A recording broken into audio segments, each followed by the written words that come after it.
ہماری تاریخ کے عظیم ترین دنوں میں سے یہ 6 ستمبر کا دن ہے۔ اگر آپ صرف اس دن کی صبح وہ تقریر سن لیجئے جو ایوب خان نے کی تھی، ریڈیو پاکستان پر وہ تقریر کی گئی کہ لا الہ الا اللہ کے ماننے والوں پر ہندوستان نے حملہ کر دیا، میری قوم کے ہم وطنوں جنگ شروع ہو چکی ہے، اٹھو اور دشمن پر ٹوٹ پڑو۔ پاکستان کی پوری قوم نعرہ تکبیر لگاتی ہوئی سڑکوں پر نکل گئی تھی۔ ہندوستان نے 6 ستمبر کی صبح فجر سے کچھ پہلے لاہور شہر پہ حملہ کیا اور ان کے جرنیل نے بڑک ماری تھی کہ ہم 11 بجے تک لاہور جمخانہ میں بیٹھ کر شراب پئیں گے اور بدماشی کی محفل سجائیں گے۔ دشمن کی طاقت کا بھی پہلے اندازہ کیجئے، دیکھیے دشمن 5 گنا بڑا تھا آپ سے، اور اچانک اتنا بڑا حملہ کرتا ہے جس کے اندر ایک ایک حملے میں 500 ٹینک استعمال کیے جاتے ہیں، تقریباً 500 ٹینک لاہور میں، 500 ٹینک کے قریب سیالکوٹ کے اوپر جب حملہ ہوتا ہے، اور یہ دونوں سرحدی شہر ہیں ہمارے۔ اور حال یہ تھا کہ Pakistan was totally caught by surprise. آپ کو واقعہ بتاتے ہیں، واقعات اگر آپ سنیں تو اس سے آپ کو اندازہ ہوگا کہ یہ 65 کی لڑائی کا یہ واقعہ 6 ستمبر کو کیوں ہم اتنی رومانٹک طریقے سے، اتنی محبت اور اتنی پیار سے، ایموشن سے، جذبات سے کیوں یاد کرتے ہیں۔ ایئر چیف نے نور خان صاحب کی دلیری اور جرات دیکھیے، یہی پہ لیڈنگ فرام دا فرنٹ جسے کہتے ہیں، انہوں نے کہا کہ یہ سارٹیز نہیں جائیں گی جب تک میں خود نہ دیکھ لوں کہ یہ کتنی خطرناک ہے ہمارے پائلٹ۔ دنیا کی تاریخ میں پاکستان فوج ایک واحد فوج ہے کہ جس میں آفیسر کیجویلٹی ریٹ سب سے زیادہ ہے، اس لیے کہ ہمارے آفیسر آگے بڑھ کر لیڈ کرتے ہیں۔ پاکستان نیوی کے پاس ایک سبمرین تھی غازی، اور اس سبمرین نے دشمن کا ناکہ بند کیا ہوا تھا۔ اس زمانے میں تاریخ ناول اور کتابیں لکھی گئی کہ سومنات پر محمود غزنوی کے 17 حملوں کے بعد یہ 18واں حملہ، اور پاکستان کی نیوی آگے بڑھ کر سمندروں میں گئی، دوارکا پہ گئی، دوارکا کے قلعے کو تباہ کیا بومنگ کر کے، فائرنگ کر کے، شیلنگ کر کے، اور پھر نکل کر واپس آئی۔ میرے والد توپ خانے کے افسر تھے اور سیالکوٹ ہی میں مقیم تھے، سیالکوٹ سیکٹر پہ بالکل سرحد پہ ہمارا گھر تھا میرے، اور جب یہ جنگ شروع ہوتی ہے تو خاندانوں کو، عورتوں کو، بچوں کو وہاں سے نکلنا پڑا، تو اس میں ہماری والدہ ہمیں لے کر نکلی، اور یہ وہ وقت تھا کہ جب ہمارے گھر کے آس پاس توپیں لگی ہوئی تھی اور پاکستان کی فوج جوابی حملہ شروع کر رہی تھی سیالکوٹ سیکٹر پہ دشمن کے خلاف۔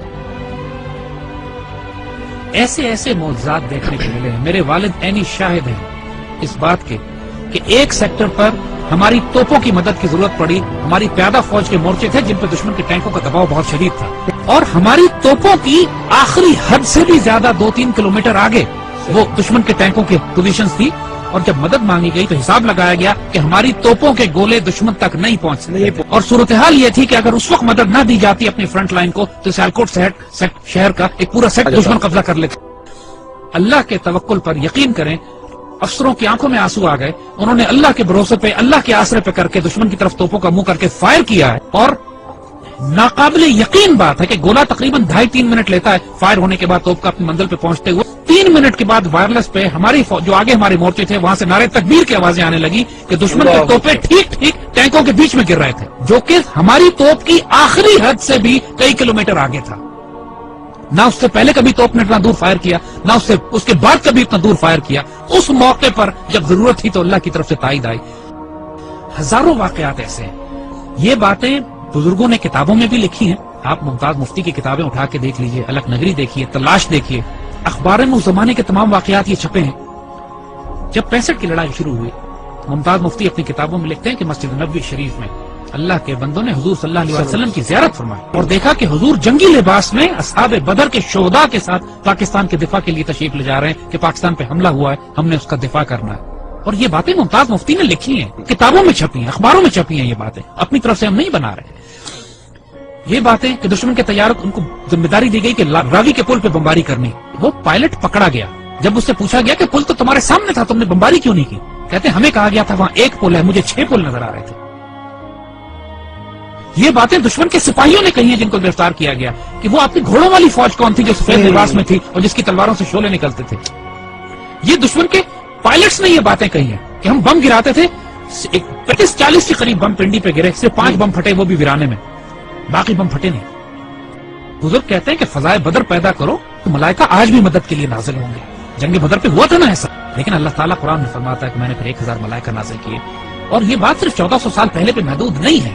جب بھی مسلمان اللہ رسول کے نام پر کھڑے ہوں گے اس پاک سرزمین کی حفاظت کے لیے تو اللہ کی تائید و نصرت آئے گی۔ 65 سب سے خوبصورت مثال ہے ہمارے لیے۔ ہم ایک واقعہ سناتے ہیں کہ جو ہمارے بچوں نے کسی کتاب میں نہیں پڑھا ہوگا۔ جب لاہور پر حملہ کیا انڈین ڈویژنز نے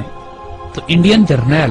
اپنے سپاہیوں کو یہ حوصلہ بڑھانے کے لیے کہہ رہے تھے کہ لاہور اب صرف 3 میل 4 میل دور رہ گیا، بس تمہاری آنکھوں کے سامنے تھوڑا سا آگے بڑھو، اور لاہور تمہارے قبضے میں مزاحمت شدید ہو رہی تھی، اور پاکستان کے جوانوں نے اپنے آپ کو دشمن کے ٹینکوں کے سامنے ڈال دیا تھا روکنے کے لیے۔ اس کیفیت میں لاہور تقریباً 14 میل دور تھا۔ تو وائرلیس پہ جب ہمارے جوانوں نے، ایک افسر نے یہ سنا کہ دشمن کا جنرل اپنے سپاہیوں سے یہ کہہ رہا ہے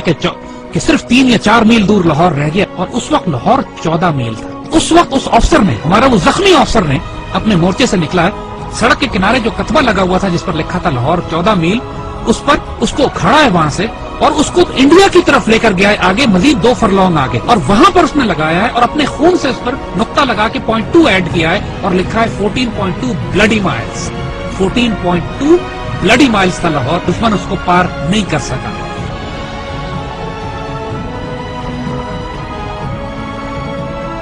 جب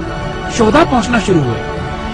سی ایم ایچ میں، انہوں نے دیکھا کہ اتنا پریشر تھا کام کرنے کا کہ مرد سارے کام میں لگے ہوئے تھے،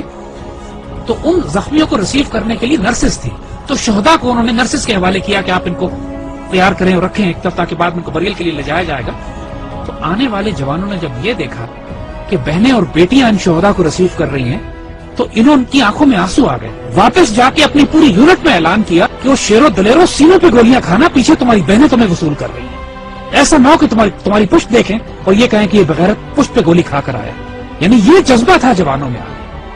کہ ہمیں دفن کرنے کے لیے پیچھے ہماری بہنیں کھڑی ہیں، اور سب نے قسمیں کھائیں کہ ہم گولی سینوں پہ کھائیں۔ یہ وہ باتیں یونٹوں کے اندر ہوئی، باتیں نہ ٹیکسٹ بکس میں لکھی جاتی ہیں نہ کتابوں میں،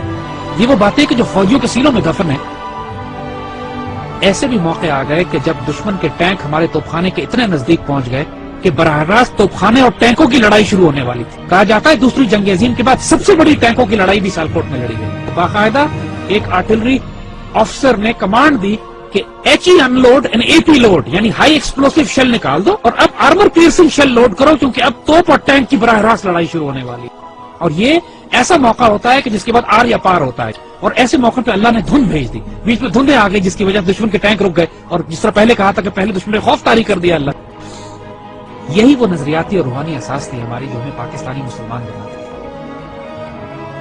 تھی۔ وہ کیا چیز تھی جس نے ہمیں سیسا پلائی ہوئی دیوار بنایا؟ وہ یہی کلمہ تھا، لا الہ الا اللہ، جو ہمارے دل کی دھڑکنوں میں محمد رسول اللہ ماشاءاللہ۔ اور آج جو 10,000 بچے اور افسر جوان ہمارے شہید ہوئے ہیں پاکستان کے دفاع میں، کشمیر سے لے کر وزیرستان میں، فاٹا میں، سوات میں، خوبصورت ترین بیٹے، ہماری مٹی کا نمک، 21، 22، 24 سال کے، 25، 26 سال کے خوبصورت جوان، اپنے جب چھوٹے بچوں کو چھوڑ کر، والدین کو چھوڑ کر، بیویوں کو چھوڑ کر، جنہوں نے شہادتیں دی ہیں اور خواہش کر کے اپنے آپ کو والنٹیئر کر کے شہید ہوئے ہیں۔ بہت بھاری قربانیوں کے بعد یہ پاکستان آپ کے حوالے کیا جائے، اس پرچم کو گرنے نہ دیں، اس پرچم پہ سب کچھ قربان کر دو، اس کی مٹی میں تمہارا خون شامل ہو گیا نا، 2 جہانوں میں خوش نصیب ہو جاؤ گے۔ اس مٹی کو چھوڑ کر چلے گئے بد نصیب ہو جاؤ گے۔ جو اس پاکستان میں بستا ہے وہ سایہ خدائے ذوالجلال ہے کہ دیکھو اس پاکستان کو ہلکا نہ لینا، یہ اللہ کے رازوں میں سے ایک راز ہے، اس پر قربان ہو جاؤ، سب سے سستا سودا ہے، سب سے اعلیٰ سودا ہے۔ یہ ہمارے بیٹے جو اس پہ قربان ہوتے ہیں نا، یہ سوال نہیں کرتے کہ اس پاکستان نے ہمیں کیا دیا، اس پاکستان کو آج آپ کی ضرورت ہے۔ Make a stand, stand firm, stand United, live with dignity, and inshallah Allah will give you the opportunity to die with honor. لیکن اس کے لیے اب تیاری کرو، تیاری کا وقت آتا ہے، آزمائش آنے والی ہے، لیکن انشاءاللہ العزیز ایسے بیٹے ہمارے پاس ہیں جو اس پاکستان کو قبول کریں۔